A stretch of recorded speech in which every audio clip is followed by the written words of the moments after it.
girl Keisha, and I'm here with tonight's All Tea, All Shade Real Housewives of Potomac Season 4, Episode 6 review. Before I start, I want to let you guys know that next week I'll be going on vacation. I'll be gone from Tuesday until Saturday. So I will miss out on next week's episode of Pose and Black and Crew Chicago and Grownish. But I will do the reviews when I get back from vacation. Also, for those of you who have been wondering about my episodes of Spill the Tea, my live has been suspended for 90 days. So until my suspension has been lifted, there will be no more Spill the Teas until my 90-day suspension is over. I would do pre-recorded episodes, but the energy just isn't the same. I have more fun when I do it live with you guys. I feed off of your comments, your energy. So Spill the Tea will be back after my 90-day suspension. But anywho, let's get back into my review. So Gizelle, we pick up right exactly where we left off on last week's episode with Candiace and Ashley getting into it. And Gizelle tells Candiace to be a friend to Ashley right now. She feels Candiace, however, feels like being a friend requires reciprocation. Candiace says Ashley only wants to be surface friends. Ashley then takes another swig of her drink. She's like, I'm about to drink again, bitch. Gizelle puts them all on her room because she was like, if I would have known all this shit was about to get started, I would have never even said something.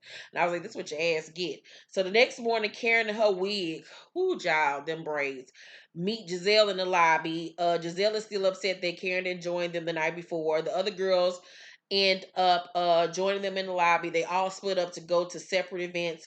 Monique tells Karen on the bus what happened between Candiace and Ashley in Gizelle's room. And Karen feels like Gizelle is stirring the pot between the girls, which is 100% true. Monique feels Candiace is becoming the new Ashley and really wants to lash out at her mom, but she's taking out the feelings that she has towards her mom on Ashley. Robin feels that Candiace has a lot of to growing up to do mentally. And I agree with that, but this is the pot calling the kettle black in this goddamn instance. Like, Robin, have you looked in the mirror?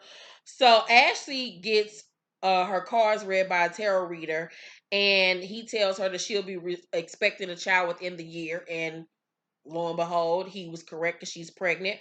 Gizelle and Candiace meet the legendary Leah Chase at her restaurant, Dookie Chase. They also meet the first black female mayor of New Orleans, along with Gizelle's father, who is a prominent figure in New Orleans as well. Katie and Ashley go to a lingerie store and try on nipple pasties. Ashley's implants look phenomenal. Whoever did her implants did a great job. You don't see any of the scars. It looked like she got hers probably put in through her underarm and not underneath the muscle in her breast. Katie, however, her little coin purses that she called titties just needed to have several seats. The girls get dolled up in all white for a good old fashioned second line for Gizelle's father's 80th birthday. While on the bus, Ashley finally apologizes to Monique about how she treated her last season after she had her miscarriage. And I was like, about time your ass finally fucking apologized. So they party down the street to the restaurant where Gizelle's father's party will be held. Katie and Karen arrive late. At the table, Candiace apologizes to Ashley for getting in her face the night before and says that she wants to be a part of her journey, with her trying to conceive and know exactly what she's dealing with. Ashley say, you know what, that'll take some time. And everybody was like, damn, like the girl tried to apologize and you like just icing her out. So Candiace say, that's how you always feel about friendships. And Robin was like, well, it took me and Ashley several years for us to even become cool. Ashley's just a bitch. Ashley's a bitch. I'm sorry. Ashley is fucking a bitch. I don't like her. She always got something to say, always in somebody's business. But then when you turn the shit around on her, she like to play the victim. Ashley and Gizelle are the same person. I just made the correlation. Same bitch, different makeup. So Gizelle introduces Ashley to her ex-boyfriend Steve, who looked like a snot bubble. Like I was like, looked weird. He was just a weird looking man. He just looked jiggly like Jello.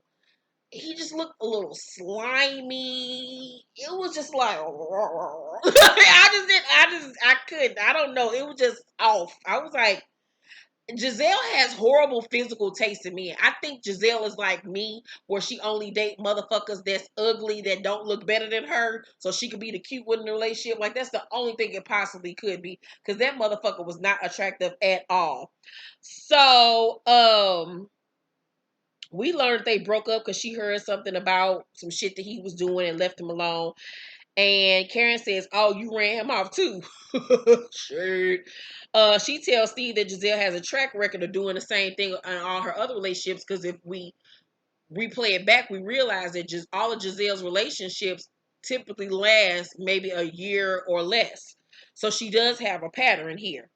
Gizelle is mad because Karen is telling this man about her personal life, but won't tell Gizelle about any of her own personal life. Karen asks Candiace what happened the night before with her and Ashley, and Candiace tells her that Ashley is basically full of shit. Karen and the girls are at the table, and she tells Ashley that Candiace feels she's setting boundaries for her, but she didn't respect the boundaries people set for her in the past. Candiace and Gizelle join them, and Ashley says, "So you apologize, but you didn't mean the apology." Candiace say, "What I said, I stand by. Me getting up in your face, I was wrong for that." Ashley say, "Don't come for my uterus." And Candiace say, "You not gonna sit up here and act like you don't live your whole motherfucking life talking about people." Now her voice is booming. All the old folks at the party looking like, "What the hell is going on here?" And everybody trying to get Candiace to, calm down, simmer down, because she doing teen too much. But I understand what Candiace was saying, because Ashley has been horrible in the past when it came to everybody else.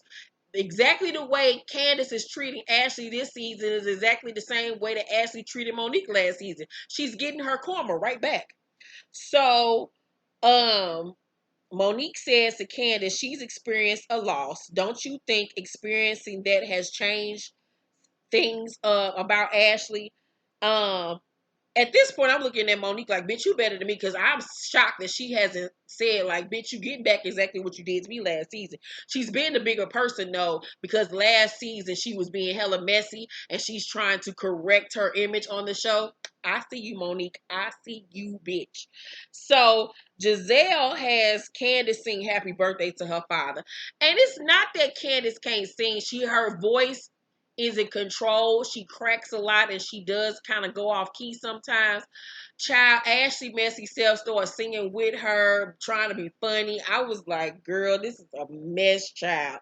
So on the last day, everybody minus Katie goes on a steamboat. Gizelle says that she and Steve um had drinks at the bar and he kissed her on the lips.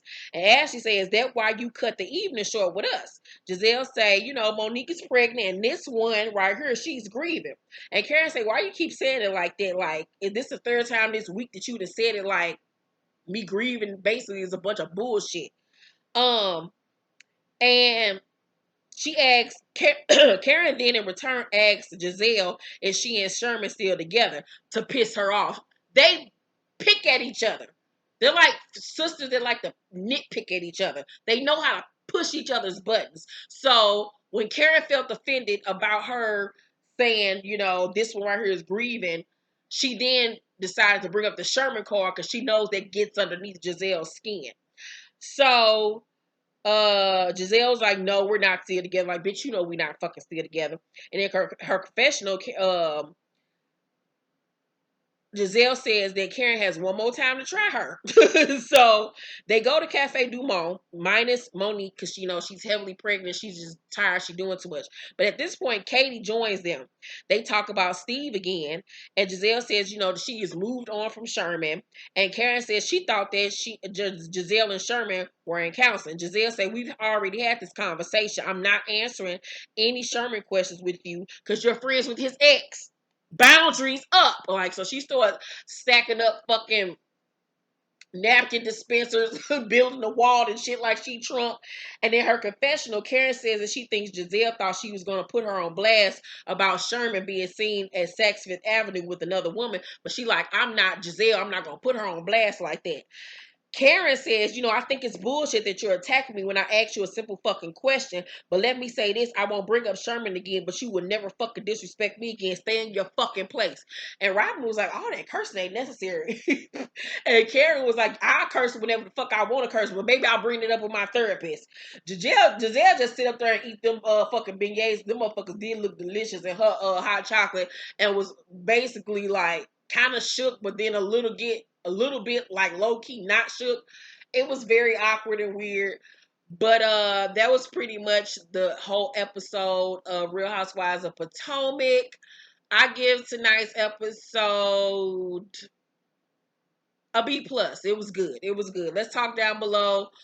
Uh, what do you think about this dynamic between Karen and Gizelle? Like, what is going on with them hoes? Are you team Karen or are you team Gizelle? Let's talk down below. Make sure to thumbs up this video, like and subscribe, and hit that notification bell button. Make sure you cop you some merch as well, and tag me if you do order something from my store. It's right down below. And if you have any questions for me and Monique on our show, Since You Asked, please email us at since-you-asked1@gmail.com. Also, my new book, Sicko Mode, which is a best-selling novel, is on sale right now. Visit my website, www.authorkeishairvin.com, to purchase any of my books. I love you guys. Bye.